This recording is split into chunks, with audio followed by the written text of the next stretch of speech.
Hi, I'm Dr. B, psychiatric nurse practitioner with over 20 years of clinical experience. I created choice mapping and this YouTube channel to share with everyone because I believe that you are mentally strong.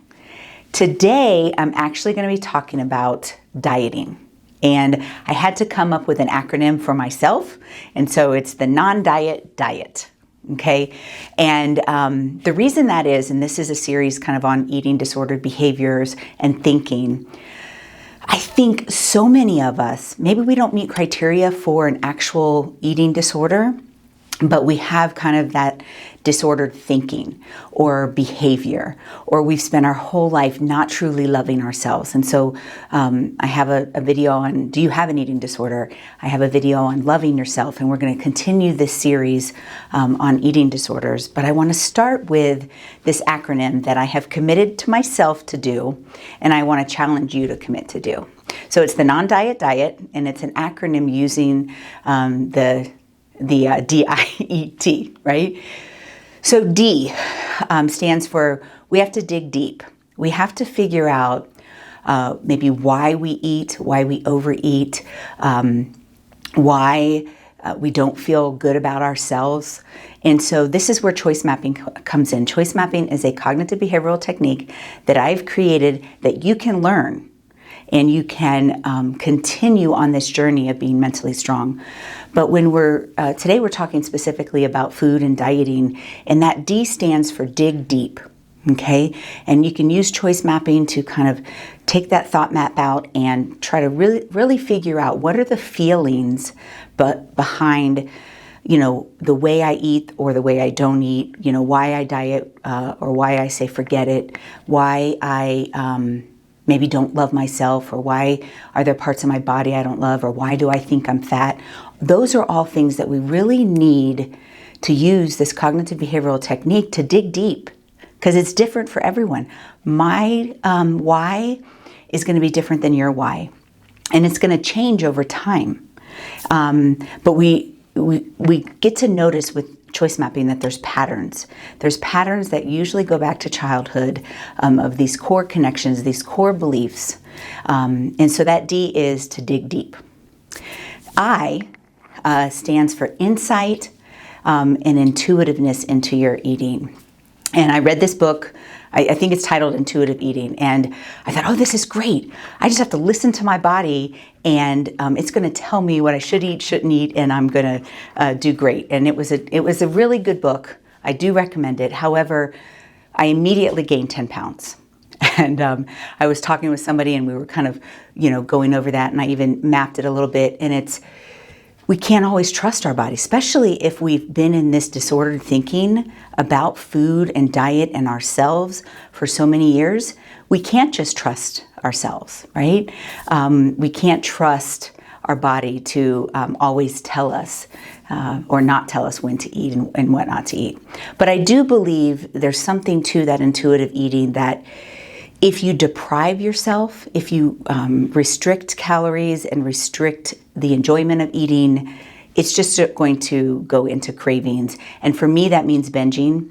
For other people, it might mean something else, but not to deprive yourself, but to really kind of get insightful and intuitive about your eating, enjoy your food, and that goes into the E, right? So we have dig deep, be insightful and intuitive, and then the E stands for enjoy eating. Oh my gosh, what a concept, right? Because when I'm on a diet, I don't enjoy eating.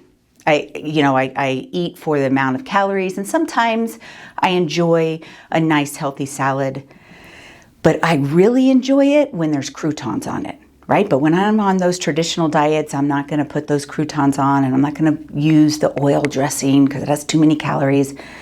That's what I want you to get away from. I want you to truly enjoy eating.